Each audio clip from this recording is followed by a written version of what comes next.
So, no, I wouldn't say I have a passion for HR. Welcome back to Human Resources for the People. It's a human capital revolution. Is Uber Australia creating an employer union? We're going to be talking about it. This article here from Zacharias Zoomer is out of the Jacobin. Now, fair warning, Jacobin is a far left-leaning publication, but we're going to first talk about what an employer union is. It's when an employer may establish or support the formation of a union within their company. While it may appear to give employees a voice, the union may be heavily influenced or controlled by management, leading to decisions that primarily serve the employer's interests rather than those of the employees. Even if the union is established independently, there can be instances where employers exert significant influence over its activities. This can include actions such as interfering with union elections, manipulating bargaining processes, or pressuring union leadership to align with management's agenda. And so these things can obviously interfere with the rights of employees, and we've got to talk about what that means. So far, it's clear that Australia, along with Finland, along with many other countries, do consider gig workers as not employees and as independent contractors. And that's interesting. I think many people criticize the United States for this behavior, but it seems to be pretty widespread. That these gig workers are ultimately independent contractors. Still, Uber suggested some amendments that were passed through the labor government, which gave the Fair Work Commission power to set minimum standards in the gig work industry.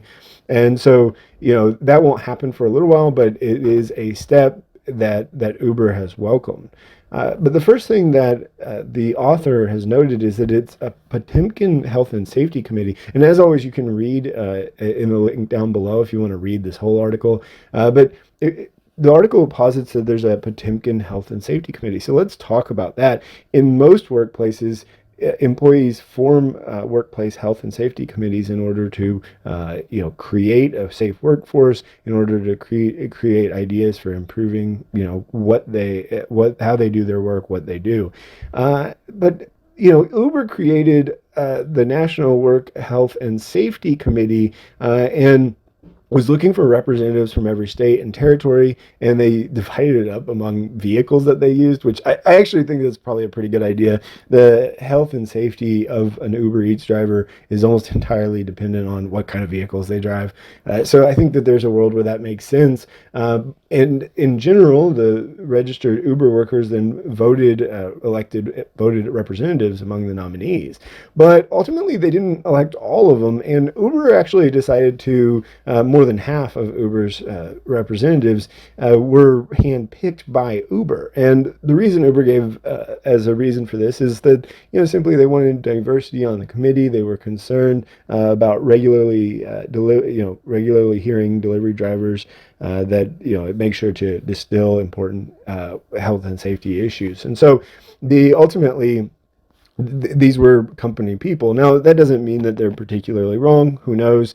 But ultimately, this isn't much of a committee at all anyway. Right now, they just have a Google form, and workers can contact their representatives about their health and safety concerns. But when they do that, it just goes to an industrial safety person who is managed by Uber, not an employee representative. In enters the Transport Workers Union. It's a significant labor union in Australia representing workers in the transport industry. It has a long history and plays a crucial role in advocating for the rights and interests of its members, who include truck drivers, bus drivers, aviation workers, and other transport-related professionals. They actually acknowledged and supported the establishment of the Health and Safety Committee, which is quite interesting. And ultimately, they are kind of working part and parcel with Uber, right? So several transport worker union members have been elected as safety representatives, and as a result, they can sit on the national committee. In addition, they signed a statement of principles about baseline conditions in the gig worker delivery industry. And the Transport Workers Union pushed labor to include gig work reforms.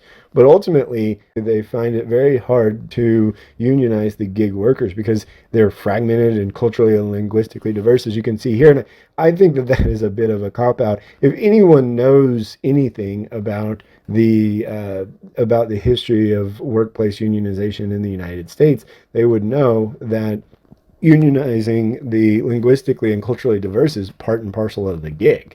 I mean, there's absolutely culturally diverse, and that is a big important thing to understand. So I think it's a little bit of a cop out, and the Transport Workers Union is not able to unionize the Uber workers at this time. Let me know what you think about employer unions. Now, they are illegal in the United States. Allegedly, and I can't find the information on this, but allegedly Volkswagen had tried to do a workers union in Chattanooga and was shot down. And so it is something that is illegal in the United States. You can't have a workers' union. It's prohibited under the National Labor Relations Act. But let me know what you think Uber is trying to do here in Australia in the comments down below. Like, share, and subscribe, and we'll see you on the next video. Bye, guys.